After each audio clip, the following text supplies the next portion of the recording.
বিদেশের গরম ভাই, যারা ওমান বিদেশে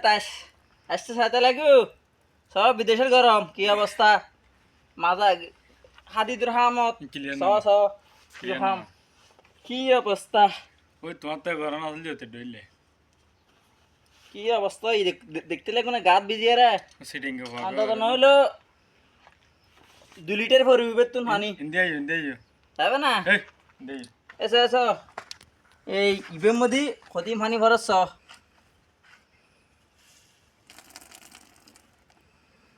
হায়রে বিদেশ দেখছো নি ইংরেজি বিদেশ বিদেশ আইবে নি আইয়ো আইয়ো বিদেশ কে কে যায় আইবা আইয়ো বিদেশ কে কে আইবা আইয়ো সারা ভাই হ্যাঁ বাইন গেছি রে সসিল দইব আইয়ো এ কে কে আইবো বিদেশ আইয়ো রে আইয়ো আইয়ো হাম করলি এদিন নাগামি কে কে আইবো বিদেশ আইয়ো রে আইয়ো সাইন আইয়ো এত যাইরা হঠাৎ গাল মারে